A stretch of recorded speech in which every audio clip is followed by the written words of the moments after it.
काल मराठी बॉक्स ऑफिसवरती 3 ते 4 सिनेमे रिलीज झालेले आहेत बघा. तर या सर्व सिनेमांची पहिल्या दिवशी किती कमाई झालेली आहे तेच आपण या व्हिडिओमध्ये जे आहे ते पाहूयात. तर बघा, सर्वात पहिले एक सिनेमा रिलीज झाला होता ज्याचं की सर्वांनाच आतुरता होती. त्या सिनेमाचं नाव आहे पुन्हा शिवाजीराजे भोसले.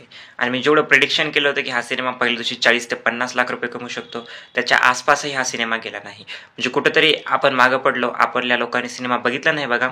त्यामुळं या सिनेमाची कमाई खूपच कमी झालेली आहे. पहिल्या दिवशी या सिनेमाने फक्त नेटमध्ये 19 लाख रुपये कमवलेले आहेत आणि हीच कमाई इंडिया ग्रॉस कलेक्शनमध्ये 22 लाख रुपयांवरती गेलेली आहे. एकीकडे या सिनेमाचं बजेट 13 कोटी रुपये आहे आणि पहिल्या दिवशी फक्त 22 लाख कमाई. तुम्ही विचार करू शकता की किती मोठा गॅप आहे बघा. या सिनेमाने पहिल्या दिवशी ॲटलिस्ट 50 लाख तरी कमवायला पाहिजे होते. पण ठीक आहे, जाऊ द्या. तुम्ही जर पहिल्या दिवशी बघितला नाही तर दुसऱ्या दिवशी जाऊन तरी या सिनेमाला बघा. कारण की आज हा सिनेमा जो आहे बुक माय शोवरती ट्रेंडवरती आहे.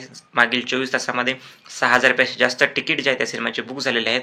त्यामुळे मी तुम्हाला म्हणतो की सिनेमा चांगला आहे. नक्की तुम्ही या सिनेमाला जाऊन थिएटरमध्ये भेट द्या बघा.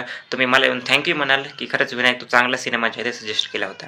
यानंतर जे 1, 2, 3 सिनेमे रिलीज झाले होते, प्रलय, वेल डन आहे आणि तू माझा किनारा, या सिनेमाची कमाई सांगितली नाही तरी चालेल, कारण त्या सिनेमाने कमाई तेवढीच केलेली आहे बघा की न सांगण्यासारखी. प्रत्येक सिनेमाची कमाई 1-1, 2-2 लाख रुपये झालेली आहे आपल्या पहिल्या दिवशी. जर तुम्ही एका दिवशी एवढे जास्त सिनेमे रिलीज कराल तर हीच गोष्ट होऊ शकते बघा, दुसरं काही होणारच नाही. आणखी प्रेमाची गोष्ट सिनेमा रिलीज झाला होता. त्या सिनेमाविषयी जर बोलायला गेलं तर सिनेमाची कमाई जवळपास 1.5 कोटींच्या आसपास गेलेली आहे. तोही सिनेमा सुपर फ्लॉप झालेला आहे बघा. दशावतार सिनेमा आणखीही चालू आहे. 1-1, 2-2 लाखांची कमाई तो सिनेमा करतोय आणि मला तरी वाटतं की जोपर्यंत नोव्हेंबर महिना आहे, म्हणजे की नोव्हेंबर 21 मध्ये हा सिनेमा मल्याळममध्ये रिलीज होतोय, तोपर्यंत हा सिनेमा नक्कीच मराठीमध्ये 1-2 थिएटरमध्ये का होईना चालेल बघा. आता तरी या सिनेमाने 50 दिवस कंप्लीट केलेले आहेत, परंतु नक्कीच 60-65 दिवसही आणखी सिनेमा कंप्लीट करू शकतो. तर तुम्ही नक्की मराठी सिनेमाला सपोर्ट करा व मराठी सिनेमाची ताकद जी आहे ते दाखवा. धन्यवाद.